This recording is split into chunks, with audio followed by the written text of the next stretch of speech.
Hola, mi nombre es Melina Ferreiro, soy médica hepatóloga y vamos a charlar de las descompensaciones de la cirrosis.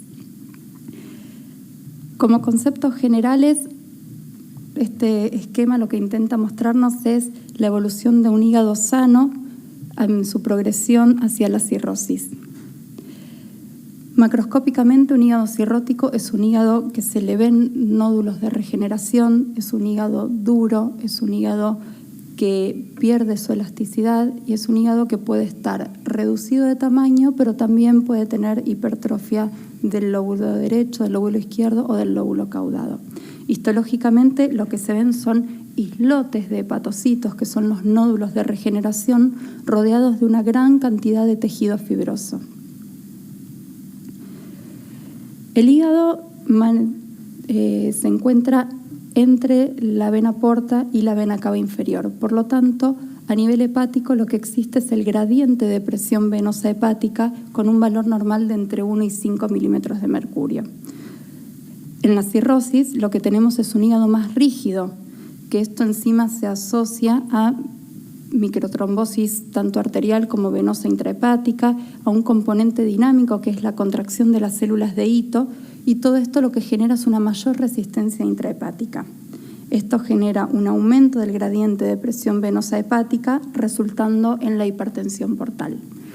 La hipertensión portal es el origen de la mayoría de las complicaciones que vemos en los cirróticos, porque generan vasodilatación arterial esplácnica, eso genera una dilatación venosa refleja, apertura de shunts, angiogénesis, y eso es el origen de las varices esofágicas, las varices gástricas, la gastropatía hipertensiva. A su vez, esa gran vasodilatación del lecho esplácnico genera una hipovolemia efectiva con estimulación de vasoreceptores, activación del sistema renina-angiotensina, del sistema nervioso simpático, de la secreción de ADH. Por lo tanto, este es el origen de las otras complicaciones frecuentes que vemos en la cirrosis, el síndrome hepatorrenal a partir del hipoflujo renal, ascitis y edema por la retención de agua y sodio e hiponatremia por la menor excreción de agua libre. En esta clasificación que se publicó en el año 2014, lo que se vio es la mortalidad al año, el impacto sobre la mortalidad al año de cada una de estas complicaciones. Y vemos que la aparición de un sangrado varicial aumenta ya genera un 10% de mortalidad al año, mientras que cualquier descompensación diferente a un sangrado, sea una encefalopatía, un síndrome ascítico, duplica esta mortalidad.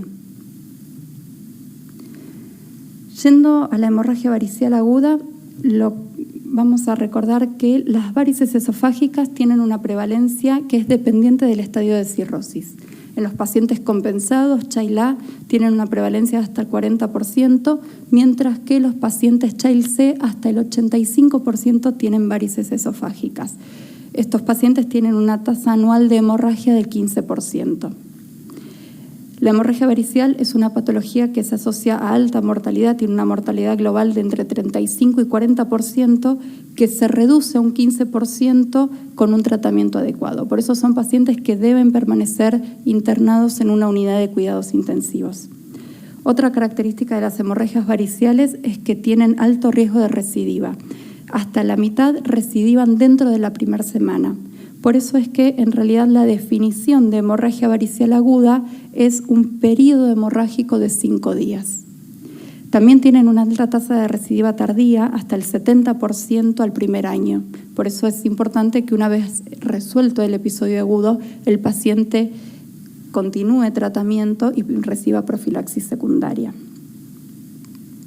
En cuanto al tratamiento, la reanimación inicial se va a hacer con el objetivo de lograr la estabilidad hemodinámica y mejorar la perfusión tisular. Pero la restitución de volemia debe ser cautelosa. Se utiliza una política transfusional restrictiva con un objetivo de hemoglobina entre 7 y 8, salvo cardiopatías o comorbilidades que requieran otro valor, y transfusiones de plaquetas solo si hay menos de 50.000 plaquetas. Esto tiene que ver con que tanto la restitución de volemia como las transfusiones generan un aumento del volumen plasmático que van a aumentar la presión portal, lo que se traduce en mayor riesgo de resangrado y mayor mortalidad. No se recomienda corregir la coagulación. Los pacientes no sangran por la coagulopatía, sangran por la hipertensión portal. Y otra de las precauciones que hay que tener en la reanimación inicial es suspender los betabloqueantes durante estos 5 días del periodo hemorrágico. El 20% aproximadamente de los pacientes cirróticos con sangrado varicial ingresan con alguna infección bacteriana asociada y hasta el 50% lo desarrollan durante la internación. A su vez, la presencia de infecciones bacterianas es un factor independiente de falla del control del sangrado. Por lo tanto, ante una hemorragia varicial aguda, los pacientes deben ser pancultivados al ingreso y se debe iniciar antibiótico-terapia en las primeras horas y se debe extender esta profilaxis durante 7 días. Las opciones pueden ser quinolonas y como segunda opción ceftriaxona en pacientes con cirrosis avanzada o pacientes que ya tienen riesgo de tener resistencia. En cuanto al tratamiento farmacológico, el objetivo es la vasoconstricción arteriolar esplácnica para disminuir el flujo portal y con esto disminuir la presión portal. Las drogas vasoactivas deben iniciarse precozmente. Ante cualquier sospecha de hemorragia de origen varicial, deben iniciarse idealmente ya en el traslado hacia el centro de internación. Se administran por 5 días con un monitoreo cuidadoso de los efectos adversos y la droga de elección es la terlipresina, aunque el octreotida y la somatostatina son opciones válidas. El tratamiento endoscópico se debe realizar precozmente dentro de las 12 horas, idealmente dentro de las 6 horas si lo tenemos disponible. El tratamiento que se realiza es la ligadura varicial con bandas elásticas, lo conocido como banding, ya que logra el 80-90% de control de la hemorragia. Las esclerosis con cianoacrilato quedan reservadas para casos seleccionados de varices gástricas. En los pacientes en los que tenemos alto riesgo de falla del control del sangrado luego del tratamiento farmacológico y endoscópico, es decir, los pacientes Child C o Child B con sangrado activo durante la endoscopía o que tienen un gradiente de presión venosa mayor a 20 milímetros de mercurio, pueden ser considerados para realizar un TIP temprano como parte del tratamiento para complementar el tratamiento ya instaurado. Hay hasta un 20% de los pacientes fallan en el tratamiento. Esto se considera cuando encontramos hematemesis o sangre fresca luego de las 2 horas de instaurado el tratamiento, cuando evolucionan con shock hipovolémico o caída significativa del hematocrito. Las opciones terapéuticas son hacer un nuevo tratamiento endoscópico, colocar una sonda de Sestaken, que esto es en una situación de urgencia, no debe ser mantenida por más de 24 horas y debe ser solamente utilizada como un puente hasta la estabilización del paciente y el buscar un tratamiento alternativo. El hecho de no poder dejar la sonda balón de Sestaken por más de 24 horas es porque se asocia a mucho más riesgo de úlceras y sangrados. Hay una opción un poco más moderna que son los stents esofágicos autoexpandibles, que estos sí se pueden dejar hasta 10 días. Otras opciones son los tips de rescates y el tratamiento quirúrgico. Yendo a ascitis, la cirrosis es la causa más común de la presencia de ascitis y a su vez el desarrollo de ascitis es la complicación más común en los pacientes cirróticos. De los pacientes que previamente no habían tenido complicaciones, entre un 5 y un 10% lo van desarrollando cada año y determina peor pronóstico y sobrevida a 5 años, hasta un 30% de mortalidad en los pacientes que ya han tenido un episodio. La clasificación es de acuerdo al volumen y el diagnóstico va a tener que ver con el interrogatorio y en cuanto al examen físico, tener en cuenta que en pacientes delgados aún, es muy difícil detectar semiológicamente volúmenes de ascitis menores a 1000 mililitros. Por lo tanto, el diagnóstico siempre se debe complementar con una ecografía. En cuanto a las paracentesis diagnóstica, la indicación es ante el primer episodio de ascitis en todos los pacientes que tengan su primer episodio de ascitis o ante cualquier descompensación, es decir, un paciente que esté ingresando por una hemorragia digestiva, una neumonía, una infección de cualquier otro o índole o cualquier otra causa, pero con ascitis es necesario punzar ese líquido. Los sitios de punción se relacionan con los lugares donde tenemos menos riesgo de complicaciones por la circulación colateral abdominal. Si no tenemos guía ecográfica, el lugar de elección es la fosa ilíaca izquierda por tener menor riesgo de complicaciones. Hay que evitar las evacuaciones de grandes volúmenes, excepto en las ascitis a tensión. La tasa de complicaciones es baja, la tasa de complicaciones graves más baja aún, y no se recomienda el uso de plasma ni plaquetas para corregir la coagulopatía. De rutina lo que hacemos es un recuento celular y el predominio para evaluar signos de infección en el líquido ascítico, albúmina para poder determinar el gasa, es decir, el gradiente entre la albúmina sérica y la albúmina del líquido ascítico, y las proteínas totales. Hasta un 5% de las ascitis pueden tener una causa mixta, pero como vemos, cuando el gradiente de albúmina nos da mayor a 1.1, la causa más común es la cirrosis. En cuanto al tratamiento, la primera línea de tratamiento va a estar orientada a tratar la causa subyacente: consumo de alcohol, hepatitis viral, hepatitis autoinmune, la causa que sea. El segundo pilar del tratamiento es la restricción del sodio. Los pacientes deben consumir menos de 2 gramos día, que eso equivale a 4 a 7 gramos de sal de mesa. Es importante educar al paciente en la dieta hiposódica. Y la restricción hídrica solo está indicada en los casos de hiponatremia. Discontinuar AINES y cualquier potencial nefrotóxico, y en los pacientes que tengan ascitis moderada, comenzar con diuréticos. La espironolactona es el diurético de elección, es un antagonista de aldosterona. Se comienza con dosis de 100 miligramos día y se puede ir aumentando la dosis cada 3 a 5 días con un máximo de 400 miligramos. Otra opción son los diuréticos de asa, como la furosemida, que se deben utilizar solamente asociados a espironolactona, no como monoterapia, y se deben utilizar en caso de falta de respuesta o efectos adversos a la espironolactona. La vía de administración de elección es la vía oral, evitar la vía endovenosa en los pacientes cirróticos, y se debe comenzar con 40 miligramos al día y aumentar progresivamente con un máximo de 160 miligramos al día. El principal efecto adverso de los tratamientos diuréticos es la injuria renal. También la encefalopatía, las alteraciones hidroelectrolíticas, los calambres. Por eso es importante durante las primeras semanas del tratamiento y principalmente mientras se está titulando la dosis, el monitoreo frecuente de la función renal y el monitoreo hidroelectrolítico. El objetivo del tratamiento en pacientes solo con ascitis es el descenso de medio kilo al día, y en pacientes que tienen ascitis y edemas hasta 1 kilo al día.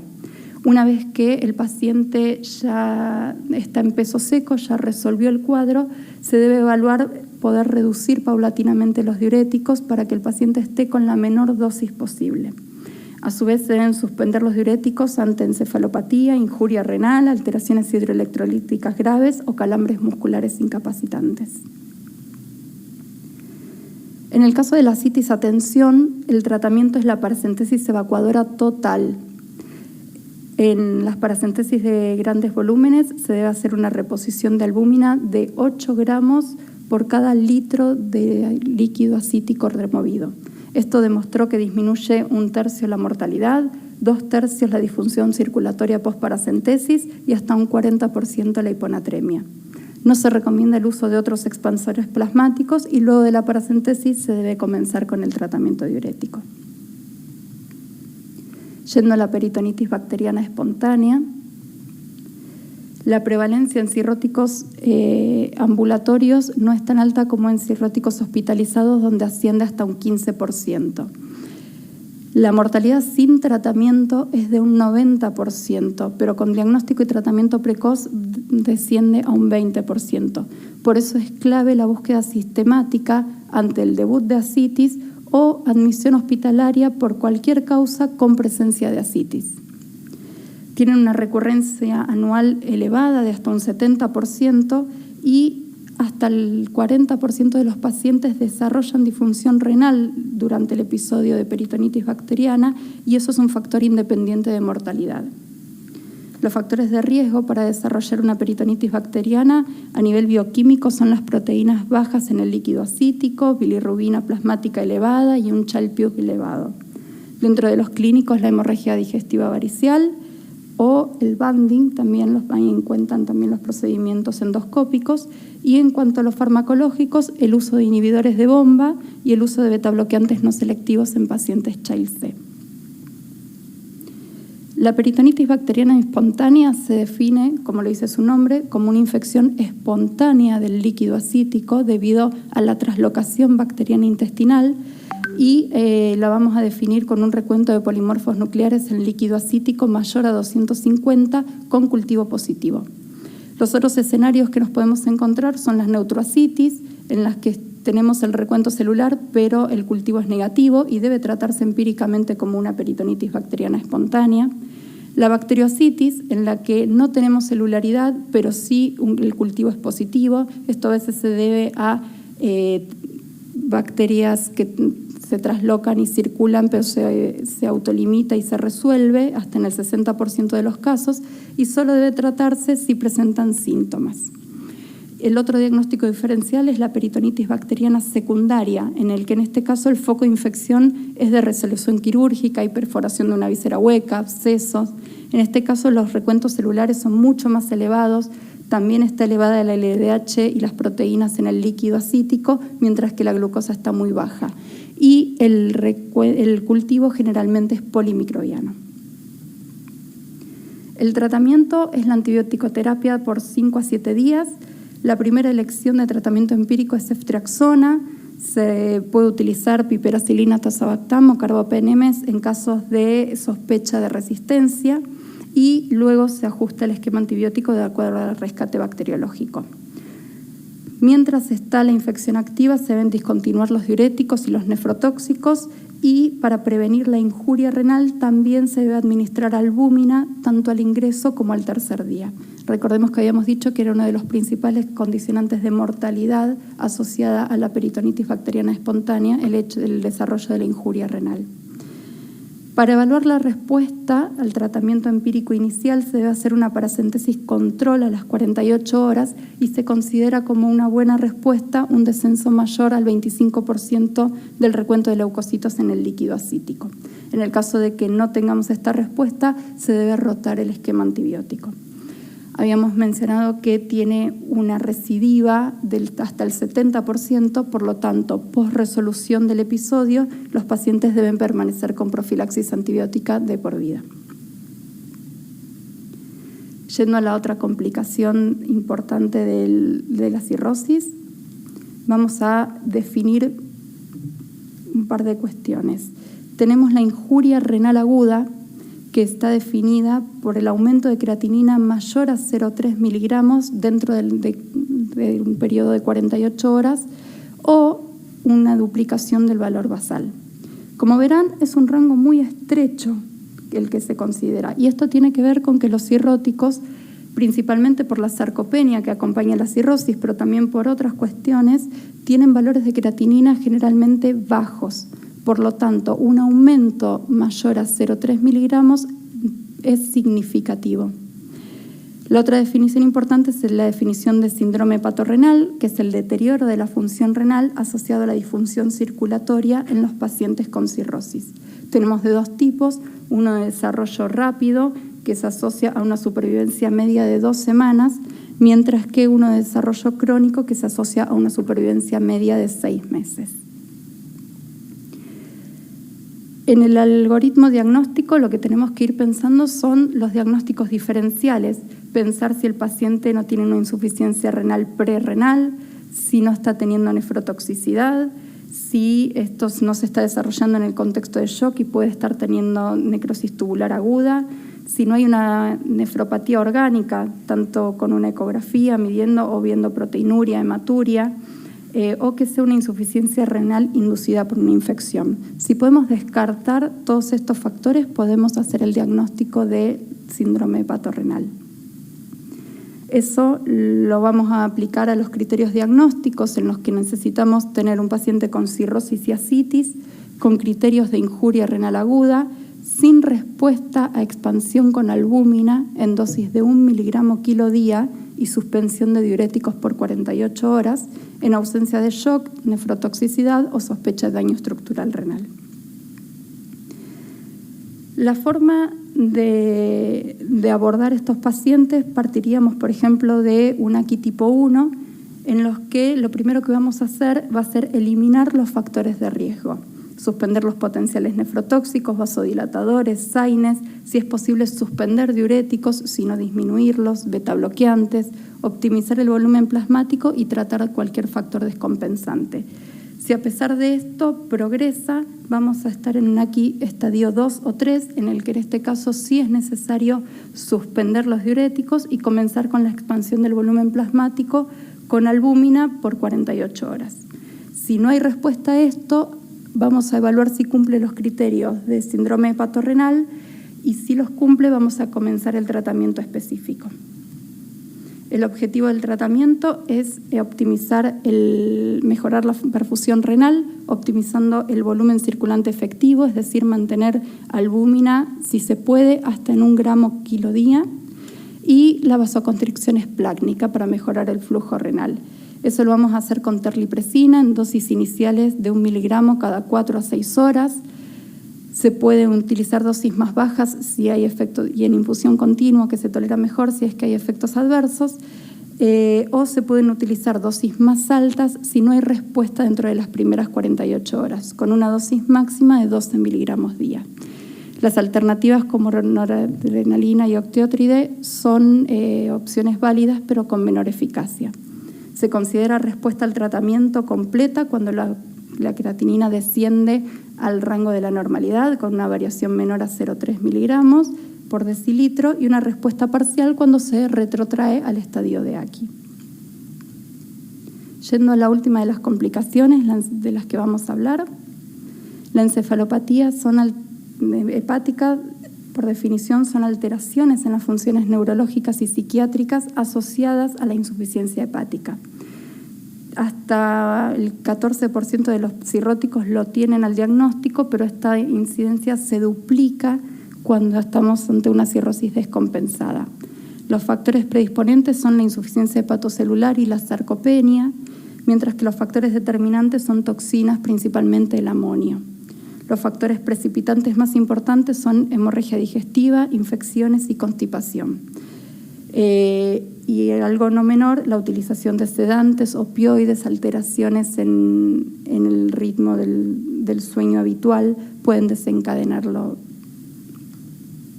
Tenemos distintas formas de clasificarlos según la causa subyacente, según la severidad, la evolución y según la presencia del factor descompensante. La clasificación que más se utiliza para ver la severidad es la clasificación de Westhaven, que se las dejo, es la clásica clasificación de encefalopatía. El tratamiento, durante muchos años se consideró que la restricción proteica iba a disminuir el amonio plasmático y con eso disminuir la encefalopatía. Evidencias más recientes mostraron que en realidad esto no es así, que no solo eso, sino que favorece la desnutrición. El músculo actúa como un sistema buffer sobre el amonio, por lo tanto la desnutrición es uno de los factores claves que intervienen en la encefalopatía, y la restricción proteica no se pudo demostrar que sea eficaz para disminuir la encefalopatía. Solamente se podría utilizar en forma transitoria en casos muy graves durante no más de 48 horas. El tratamiento de elección son los disacáridos no absorbibles, la lactulosa. Las dosis se van utilizando según la respuesta y en caso de deterioro del sensorio se puede utilizar por sonda nasogástrica o por enemas. La antibiótico-terapia que se utiliza es la rifaximina, se utiliza combinada a la lactulosa ante la falta de respuesta a la monoterapia. Pero es importante evitar terapias prolongadas mayores a 3 meses por el riesgo de toxicidad renal. Y eso es todo. Muchas gracias.